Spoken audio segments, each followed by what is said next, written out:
Well, hello and welcome. Welcome to the internet and welcome to my channel. It's me, Odio, and I'm here again to do another review for you. And today I'm going to be doing Star Wars, The Acolyte.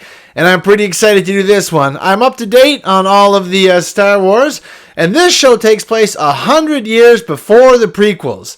And to be honest with you, it feels like the prequels were 100 years ago. I'm old enough to say I went to see them in the theater. I really liked Revenge of the Sith. That was probably my favorite one. But that was a great time for cinema between like 1999 and 2005. We got the Star Wars trilogy. We got the Lord of the Rings trilogy. And not to mention Carrie-Anne Moss is in this. And we also got The Matrix. So that was a pretty good time for movies. So anyways, going back to the prequel time is good for me because I like those movies, and I find this whole show kind of has a prequel feel to it. But let's get into it here. So Star Wars The Acolyte. It's a show about murder, mystery, Jedi, maybe Sith, also about family and training, and it's a lot of things. There's space and planets and exploration, and also a lot of interesting stories. So this story starts off approximately 100 years before the prequels, like I was saying, and we open up to a shadowy figure. It's May, and she's got like a hooded robe on, and she's going into a town, and she's looking for a Jedi. It's pretty cool, the setting right out the gate, just the whole thing looks amazing. The CGI is really, really good. I really thought it nailed the feeling of the prequels. I know the prequels aren't everyone's favorite, but I really like them, and I feel like this nailed it. The swipes, even when it goes from scene to scene, the little side swipes. I've only seen the first 2 episodes, so my review is going to be based on both of those. So that's as far as I've gotten in it, so that's all I can speak on, but anyway, this one opens up really good. Feels very Star Wars. The music is really on point too. So she's coming in and she's looking around for a Jedi. And right out the gate, you see it's going to be Carrie-Anne Moss. I was really excited. She's from The Matrix. I was like, are we going to get a bullet time Jedi fight here? And we kind of do, because that's what May's doing. She's hunting Jedi. She shows up and says, take your best shot. Attack me with everything you have. And maybe she's going to try to kill them, I guess, right? We don't get a great reason why so far, but I thought it was really cool. The whole table kind of laughs at her. She shows them pretty quickly why that was a mistake. May is being played by Amanda Stenberg. She's great. I like her in this. She has to do multiple roles, which we'll find out in a moment. I really like that idea. Like, it's either going to be like Split or Nutty Professor or somewhere in between, but she does a pretty good job here balancing. So May is a Jedi hunter, and she gets in there and she's hunting Indara. That's Carrie-Anne Moss. So she goes in there and they get a fight. It's awesome. There's a lot of force powers being used. Amanda Stenberg is playing she's really cool. I like her daggers. She's throwing daggers using force powers. Carrie-Anne Moss is like very cool and collected, like dodging and moving with the attacks and everything like a Jedi would, almost without emotion. And it's a great fight. Right out the gate, I'm like, okay, come on, I don't want her to die right away. And big spoiler alert, though, she does. Carrie-Anne Moss loses right away. And it establishes May in a great way, though. She's a villain. Right away, you're like, no, I don't like this. How could this happen? That was a tremendous character you killed there. I thought it was going to be... It was an epic fight. And she won, and it was pretty cool. I liked it. I was like, oh, we got a Jedi hunter coming in. I haven't seen that kind of a show where they just go around and hunt Jedi, but I like the idea of getting that here. Then it cuts to the credits right away, so... And then we open up again to a whole new scene. So we open up to a spaceship scene with a girl waking up, Osha. It looks exactly like May because it is. It's Amanda Stenberg again. She's playing 2 roles. She does a really good job. I like her a lot more as Osha because I don't like May. She killed Carrie-Anne Moss, so she's the villain to me. Unredeemable, irredeemable. I really like it. But she does a great job here. Way more interesting. She's like a mechanics type. I don't know what that means, but she seems like she goes outside to repair ships when normally droids do that. Gives her a cool perspective. You see her go outside. She's working with another guy. He was pretty funny. I can't remember his name, but he was a good laugh. And all of a sudden, a Jedi come to get her. A Jedi named Yord shows up with his Padawan, and they're on a Trade Federation ship. Remember the Trade Federation from the prequels? I remember them. It was cool to see them again, and they were basically lying to the Jedi about what was going on. Like, no, she's not here. I haven't seen that before. Who's that? But one of them tells the truth. So they go down and they get her for the crime of murdering Indara, the Jedi. And she's like, I've been here the whole time. She has also a little cool robot thing. I forget the name of it there. It's like a little sidekick thing she has with her the whole time. Really like that. She can take it apart to like open up doors and things like that and talk to it. But anyway, she gets arrested and is getting taken away to a prison, even though she hasn't done anything. And we get some flashbacks. She's obviously had some trauma in her past. A village being burned pops into her visions a couple times. She freezes once or twice, so I think we're going to get more on that. But yeah, she gets arrested and cuffed, and she's getting brought to prison. And I don't think she did anything. So as they're on the way to get her brought to prison, we cut away to Saul, played by Lee Jung-jae from Squid Game. He's fantastic. Shows him teaching the new little Padawans there. They're really fun looking. There's a whole crew of them there. It's pretty awesome to see how many Jedi are in this. I like to see that.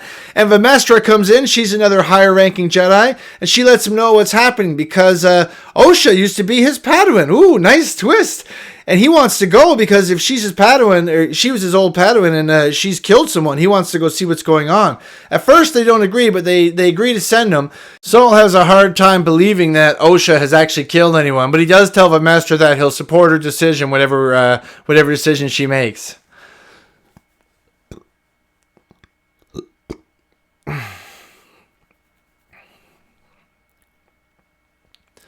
We cut back over to Osha on the prison ship with a colorful crew of prisoners. One guy's got like an alien thing on his face. Looks like the alien, the face hugger from Aliens, like, you know, where they put the down in your belly and comes out. But no, it's just one that like makes you have bad dreams or something like that. And the prisoners tell her they're planning an escape because it's just being manned by droids. And she's like, no, that's okay. I'm innocent. I think I'll wait for my day in court. They're like, yeah, suit yourself. But they all break out, destroy the droids. They all jump into one of the escape pods and shoot away. And she's about to leave because she tries to use the Force, but she can't. I wasn't sure she's going to be able to because her sister kind of could, but she couldn't do it.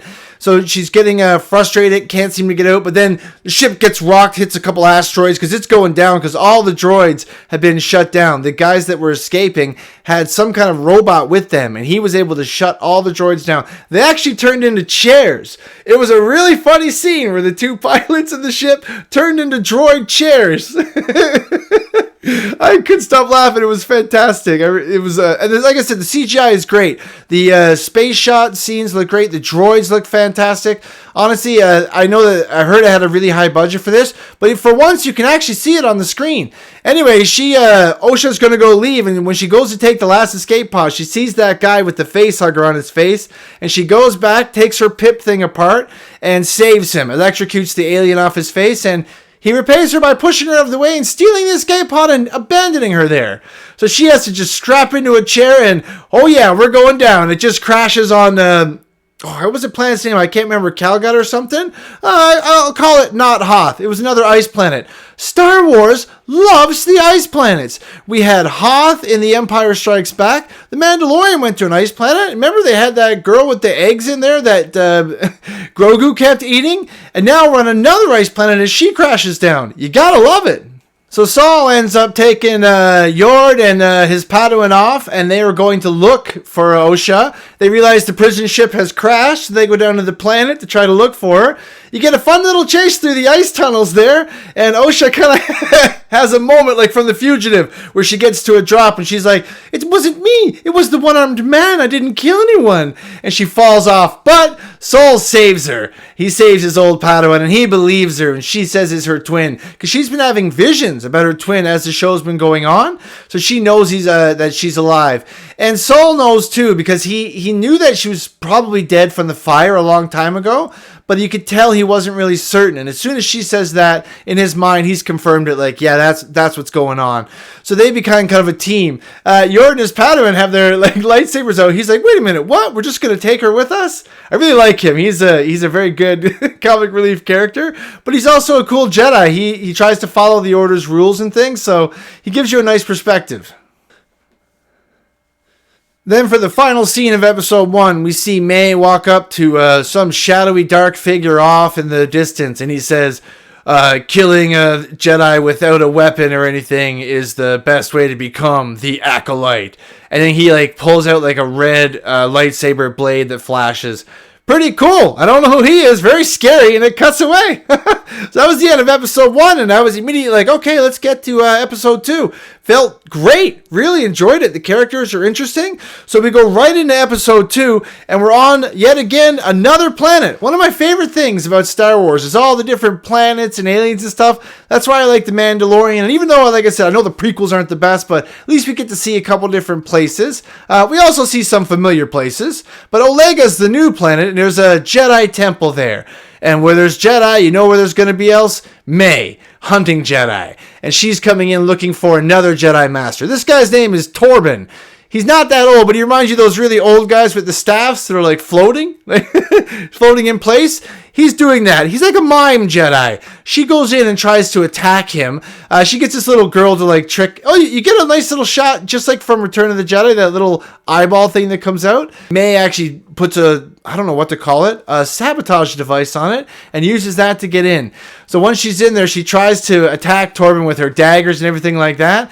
But it's like there's a magical mime cage around him. She can't get through it no matter what. It's some sort of a force cage, and she gets really frustrated by it, and she has to leave before she gets discovered, and she realizes she's not going to be able to take this guy out without a weapon. So once May realizes she's not going to be able to take Torben out without a weapon or something, she goes to buy poison from her connection. I can't remember, I don't know if his name was Kamir. I think that's how it's pronounced. He was played by Manny Jacinto. Amazing character. He was like drunk when she showed up. He was super funny, interesting. He said he had taken over the apothecary. Nobody recognized him in town. He didn't quite say what he did, but he was a little scoundrel. Loved his character. They had a nice little back and forth. And he was telling her, like, what you should do is use this poison. You don't necessarily have to kill him. You know, Jedi think they have all this Zen stuff, but maybe they don't. So there's obviously some kind of a dark past there. But anyway, Osha is then cleared, obviously, because there's an attack on another Jedi from the Jedi killer, which looks just like her, so they know she didn't do anything. Osha then gets the frightening realization that, for sure, her sister May is alive and doing bad things, so the visions she has are definitely real. So anyway, Torben, once he's going to try to get killed now, they're going to bring the weakness to him. What's really, I don't know what kind of, they don't really say that May is part of the Sith, but they say things like, you know, peace is a lie, and they have the master, whoever that guy was that we saw with the lightsaber. So I don't know if it's the start of the Sith Order, if there are no Sith, or what's, I'm not really sure. So as May is in there talking to Torben, or attacking him really, they're trying to get in there, Yord and Osha and well, they're coming up from the main door, and they're getting let in by another guy. It was the guy who tried to actually bust her last time she was in there. So they're proceeding on down to get there. And so while they're in there, I don't really know what's going on with May. She's talking to Torben, and she just puts the poison on the floor and says, you know, you can come with me, or you can take care of it here now. And the poison is from her home planet.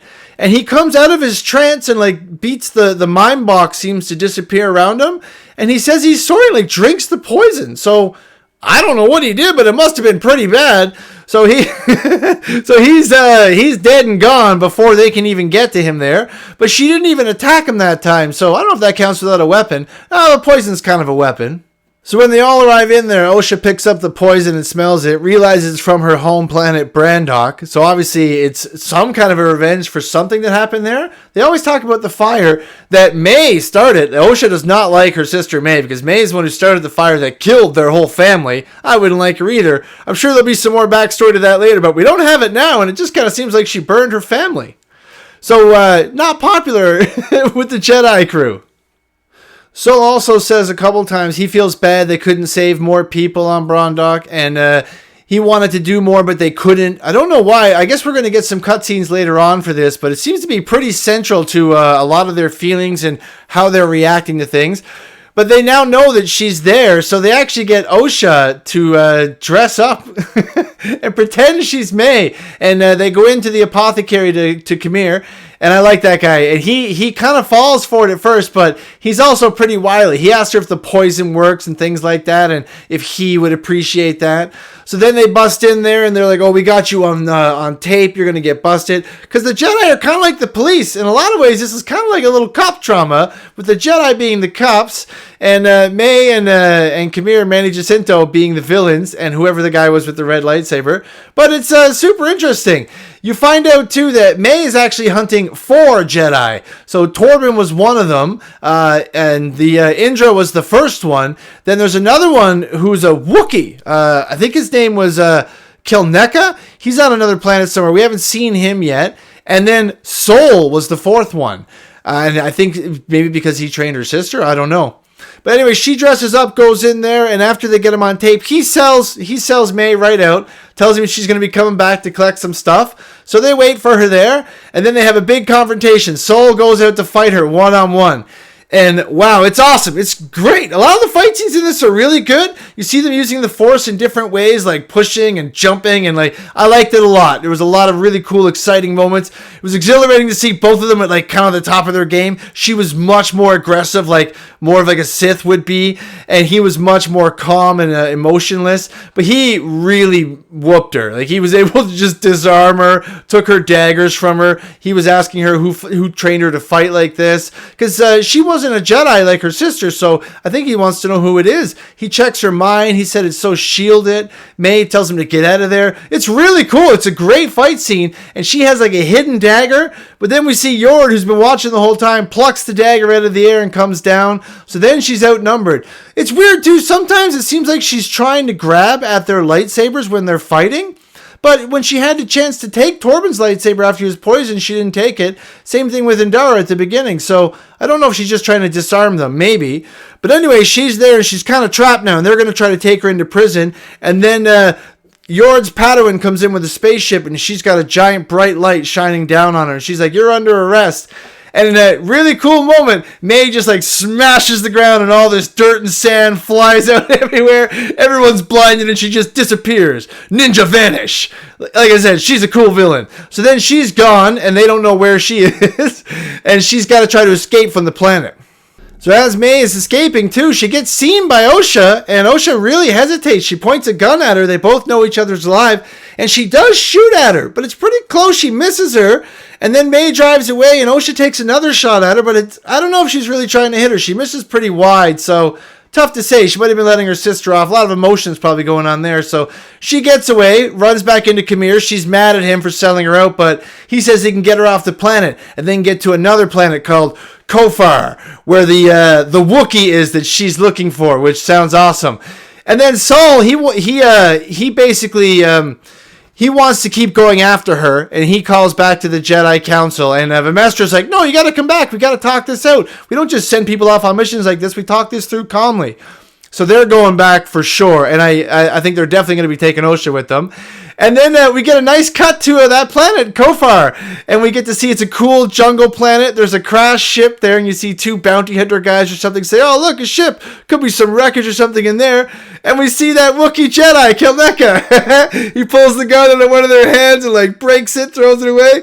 It was awesome. I've never seen a Wookiee Jedi. Chewbacca's the only one you get a lot of time with. Except in Revenge of the Sith, you do get some on the Wookiee planet there. That's one of the reasons why I really liked it. I saw that in the theater. It was pretty awesome. I love those guys. And then it just kind of ends there. No after credit scenes or anything like that, but overall, really good. Like I said, the space scenes have excellent CGI. Normally you hear, "Oh, this show spent this and that much money," and you're like, "It's not on the screen. I can't see it." I feel like you can see it on the screen here. I think it looked great. I'm not an expert in that kind of thing, and I had a lot of fun with the new characters. They were interesting. They all had their own little backstories and things going on. So yeah, I'm probably going to be coming back next week for more. But as far as I can say on the first 2 episodes, it's a lot of fun. It's great. It's new Star Wars. You don't have to have watched anything else to watch this. You can jump right in. I thought it's great. And Amanda Stenberg is doing a great job with the first couple episodes. I like the 2 characters that she's playing, and I want to see more, which I guess is the best praise you can give it. But overall, a good time. So honestly, thanks so much if you listen this far. I really appreciate that. Thanks for your time. Please like, share, and subscribe. Really appreciate that. Help me out there. And remember, everybody, stay out of trouble.